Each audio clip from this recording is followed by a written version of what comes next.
샬롬 샬롬 샬롬 샬롬. 하나님 사랑합니다. 여러분 주 안에서 사랑합니다. 12장 13절 말씀입니다. 13절. 다윗이 나단에게 이르되 내가 야훼께 죄를 범하였노라며 나단이 다윗에게 말하되 야훼께서 당신이 죄를 사하셨나니 당신이 죽지 아니하려니와. 예, 이렇게 증거되어 있어요. 13절 당신이 죽지 아니하려니와.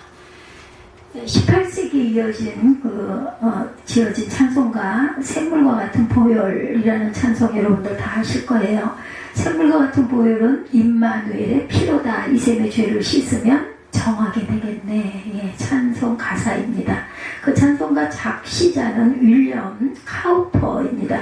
그는 예수를 믿고 구원의 확신을 가지고 훌륭한 찬송시를 짓고 노예제도 반대 운동에도 앞장섰고 죽을 때 천국에 가는 확신을 가졌다고 그래요. 그럼에도 불구하고 그는 성장하면서 우울증에 시달려서 몇 번이고 자살을 시도했고 하나님이 자신을 버릴지도 모른다는 불안감을 지니고 살았다고 합니다. 예수를 믿고 구원의 확신을 가진 사람이라도 평생 불행하게 살 수도 있어요. 신앙생활을 열정적으로 하는 사람일지라도 고통 가운데 살 수도 있습니다. 고통스럽게 하는 심리적 요인들이 많이 있는데 그 중에 하나가 바로 자책감입니다. 다윗은 범죄한 후에 회개함으로 기쁨을 얻게 되죠. 사무엘하 11장 12장에 보면 다윗이 범죄하고 나단 선지자의 책망을 듣는 내용이 나옵니다.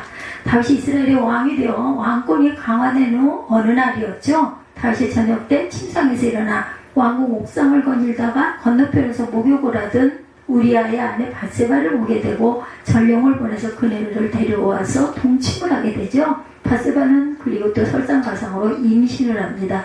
그 사실을 은폐하기 위해서 암몬의 라빠성 전투에 나가 있던 우리아 남편이죠. 밧세바의 집에 가서 자도록 했지만 우리아가 듣질 않아요. 충신이었죠. 다윗이 요압 장군에게 편지를 써서 우리아에게 들려보냈는데 내용은 우리아 적부대를 전투에서 가장 앞에 나가게 하여서 전투가 맹렬했을 때 적군이 후퇴해서 적군의 화살에 우리아가 맞아 죽게 하라, 이런 내용이었어요. 그 결과로 인해서 우리아가 죽죠. 우리아뿐만 아니라 같은 그 싸움에 임했던 병사들이 여러 명이 같이 죽습니다. 요압 장군이 그대로 함으로 우리아는 적군의 화살에 맞아서 죽어요. 11장 1절에서 27절 내용 안에 있습니다. 어느 날 나단 선지자가 다윗에게 찾아와 양 이야기를 해주면서 죄를 책망하죠. 하나님이 다윗을 사울왕에게서 생명을 지켜주시고 기름 부어서 이스라엘이 왕이 되게 해주시고 모든 것을 부족함 없이 해주었는데 하나님 말씀을 어기고 간음죄와 살인 교사죄를 지었어요. 그렇죠. 다윗하고 나단 선지자 책망을 듣고 회개합니다. 12장 오늘 본문 1절에서 11절에 보면 나와 있어요. 사무엘하 12장 13절에 다윗이 나단에게 이르되 내가 야훼께 죄를 범하였노라 하네 라고 했어요. 선지자의 책망을 듣고 즉시 죄를 인정하고 고백합니다. 왕으로서 죄가 드러날 경우 종교적, 정치적으로 치명적인 해를 입을 것을 알면서도 죄를 부정하거나 변명하지 않고 고백을 하죠. 다윗이 나단 선지자에게 한 고백은 아주 짧게 언급되어 있지만 그가 하나님 앞에 진정한 회개를 했다라고 볼 수가 있어요. 18, 51편은 다윗이 죄를 범하고 나단 선지자의 책망을 받은 후 회개한 내용을 시적으로 기록한 내용입니다. 참 다윗은 이런 아주 귀한 은사를 갖고 있죠. 18, 51편 1절에서 14절에 보면 하나님 목전에서 범죄하여서 악을 행하였으니 하나님께 피 흘린 죄에서 건져달라고 이렇게 기도하죠. 하나님께 자신의 죄가를 고백하고 하나님의 인자와 긍휼로 죄를 용서하여 깨끗하게 씻어달라고 고백합니다. 심지어 자신이 어머니 뱃속에서부터 죄악 덩어리 있음을 고백하면서 자기 속에 죄성이 지배하고 있음을 고백하고 영을 새롭게 해주시고 정직한 마음을 새롭게 해달라고 고백하죠. 성령을 거두지 마셔서 구원의 즐거움을 회복시켜달라고 고백합니다. 오늘 본문 13절 뒷부분에 나단이 다윗에게 말하되 야훼께서도 당신의 죄를 사하셨나니 당신이 죽지 아니하려니와 이렇게 돼 있어요. 하나님의 다윗왕의 회개를 받으시고 죄를 용서해 주시죠. 또한 죽임을 당할 만한 죄를 지었음에도 불구하고 그를 죽이지 않겠다고 말씀합니다. 레위기 10장 10절과 24장 1절에서 7절에는 이런 죄를 범하면 죽어야 되거든요.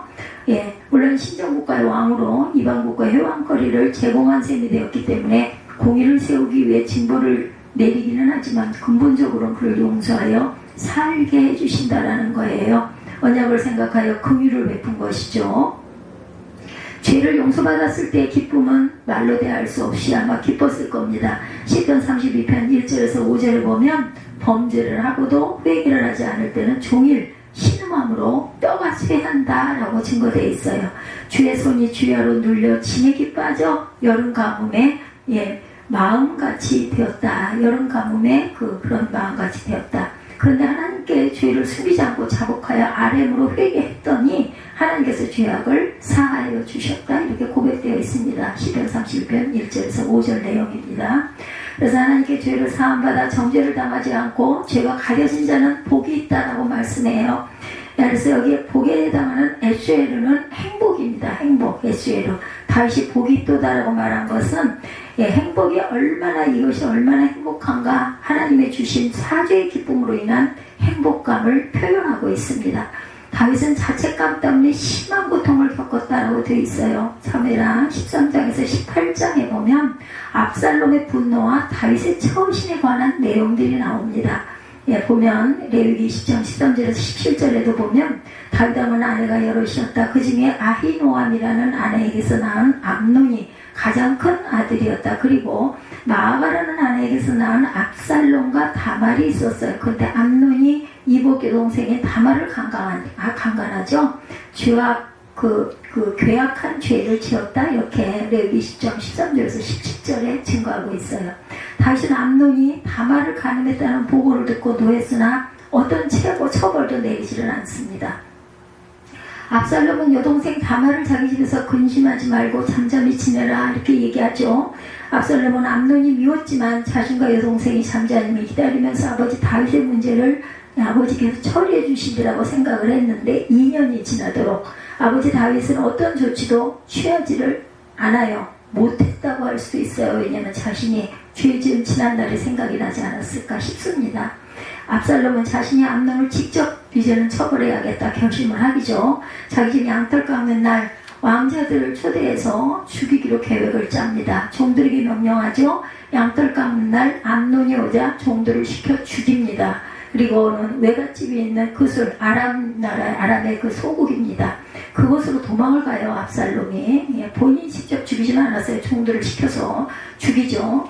교사죄죠. 다윗은 암논이 이미 죽었으므로 마음이 압살롬에게 기울어져 압살롬에게 연민을 느끼고 측은히 여깁니다.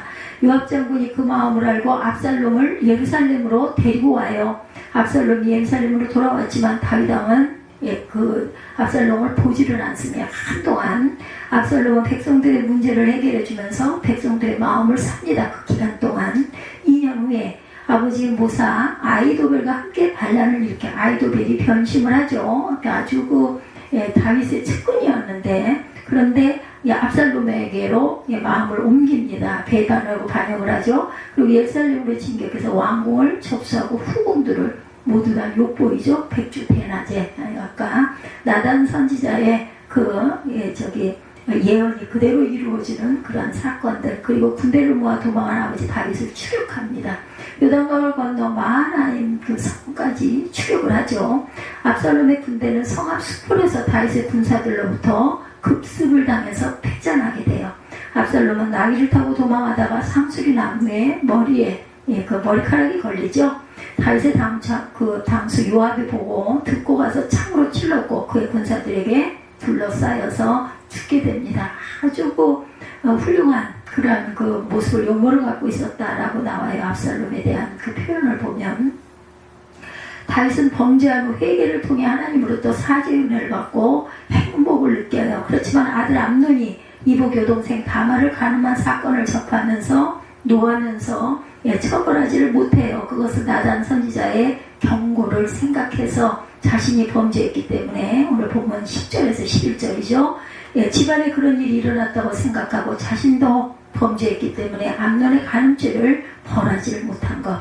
그로 인해 다말의 오빠 압살롬은 더욱 분노하여 암논을 죽이고 도망한 거예요. 결과적으로 이렇게 된 일이죠. 그때 바로 그죠?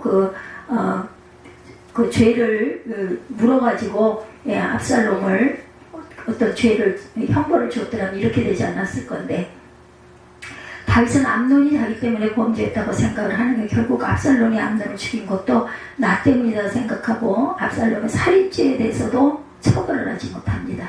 오히려 측은하게 여기죠. 그 결과 압살롬에게 왕위를 빼앗기고 도망을 하는 신세까지 되었다. 압살롬의 군사와 전투를 해야만 했고 결국 압살롬까지 잃게 되어 결국은 죽게 되죠. 아들이 다윗 후에 왕위에 복귀하기는 했지만 많은 고통을 겪어요. 오늘 본문에 결국은 그렇게 되리라는 내용이 그대로 이루어진 거죠. 보니까 10절에 내가 나를 업신여고 햇사람 우리 아내를 빼앗아 내 아내로 삼았어 이제 칼이 내 집에서 영원토록 떠나지 아니하리라. 또 이와 같이 이르시되 내가 너와 내 집에 재앙을 일으키고 내가 내 눈앞에서 내 아내를 빼앗아 내 이웃에게 주리니 그 사람들이 내 아내들과 더불어 백주에 동침하리라. 자신의 아들이 그저 후궁들을 백주에 동침을 하는 그 예전에 그때의 그 관습이 이랬던 것 같아요. 새로운 왕이 등극하게 되면요, 전 왕의 후궁들은 전부 다 새로운 왕의 차지가 된다고 합니다. 그래서 동침함으로 자신의 권력을 드러내는 하나의 의식과 같은 그러한 때였어요. 그때는 너는 은밀히 행하였으나 나는 온 이스라엘 앞에서 백주의 일을 행하리라 하셨나이다 하니 이렇게 된 결과죠. 과거 일 때문에 더 이상 우리는 고통을 당해서는 안 되겠다. 자책감은 잘못했을 때 느끼는 상한 감정이죠. 자기가 잘못했다고 생각하는 것에 대해서 후회하고 자기를 비난하고 질책하는 감정, 자책함입니다. 그리고 또한 자이가르닉 효과라는 말이 있어요. 러시아의 심리학자인 블루마 자이가르닉이 제시한 심리학 이론으로 미완성 효과라고 말합니다. 미완성 효과란 완성된 일보다 미완성된 일을 더 잘 기억하는 현상. 특정 과제를 수행하기 위해 집중하던 상황에서 과제를 완수하지 못한 상태에 일을 끝마치게 되면 긴장 상태가 계속되어서 기억에 오래 남는다는 심리현상입니다. 아마 우리도 그런 거 경험해 보셨을 거예요. 이런 용어까지는 몰라도 뭔가가 온전하게 끝나지 않았어. 어때요? 오래 찜찜하게 남죠. 그 실수로 생각된 일이나 후회되는 일이나 자책하는 일에 대해서는 오래 기억되는 현상입니다. 그런데 그런 현상에 의해 오래 기억되는 일이 기억 속에 맴도는 과정에서 고통을 겪게 된다는 것, 심리적 트라우마를 겪는 경우도 그런 경우에 속합니다. 과거 잘못된 일에 대해 지속적으로 생각하게 되면 심리적으로도 힘들어서 마음이 고통스럽게 되죠. 공황장애 이런 부분들이 아마 여기에 해당이 되는 것 같아요. 뿐만 아니라 현재의 바른 판단을 하지 못하고 미래를 향해서 앞으로 나가기가 힘이 들다.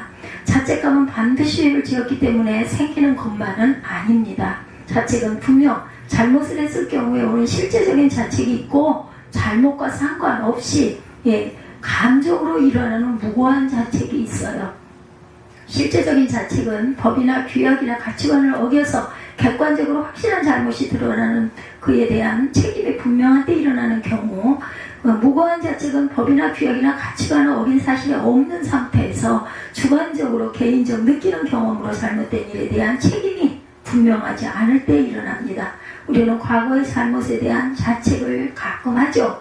그 자책에는 실제로 잘못된 근거가 정확하게 그런 자책도 있고 부모에게, 형제에게, 배우자에게, 자녀에게 분명하게 잘못한 것들이 있어요.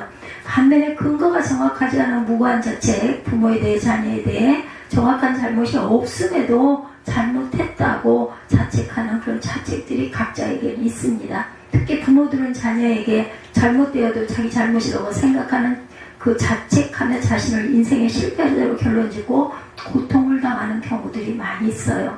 어떤 부부가 있었어요. 남편은 의사였고 아내는 변호사였습니다. 그런데 그의 아들은 자폐증을 앓고 있습니다. 부부는 직장을 그만두면서까지 자녀 치료에 전심을 기울입니다. 신경정신과나 심리상담과를 가면 의사들이 어김없이 부모의 영향 때문인 것처럼 말하면서 가정에서의 부부 문제를 많이 질문합니다. 부부는 자신들 때문이라는 그 시선에 마음이 심히 힘들어요. 그러다 우리나라에서 살지 못하고 캐나다로 이민을 갑니다. 캐나다의 병원에 갔어요. 캐나다의 병원 의사가 이것은 부모 잘못 때문이 아니다 이렇게 말을 하더랍니다. 캐나다에서는 부모가 자기들 때문에 아들이 자폐증을 앓는다는 마음을 가져서 힘들 것을 알고 그런 말을 해준 거예요. 부부는 그 말을 듣고 한없는 눈물을 흘렸다고 합니다. 우리가 실제적인 자책을 느낀다면 자신의 잘못을 하나님께 회개하면 돼요. 요한 1서 1장 9절입니다. 만일 우리가 우리 죄를 자백하면 그는 미쁘시고 의로우사 우리 죄를 사하시며 우리를 모든 불의에서 깨끗하게 하실 것이요 이렇게 증거하죠. 잘못을 회개하면 하나님을 용서해 주신다고 했으니 회개하고 자유를 얻어야 되죠. 만일 무고한 자책을 느낀다면 근거 없는 자책인 줄 알고 떨쳐버려야 되겠다. 잘못한 일에 대해 연민에 빠져 후회에 얽매여서 오늘을 실패하면 안 되겠죠. 오늘 하루가 얼마나 귀한 하루인데요. 그죠? 과거에 얽매지 말고 현재에 집중하고 미래를 바라보는 한 발 앞으로 나아가는 귀한 하루가 되시기를 주님의 이름으로 축복합니다.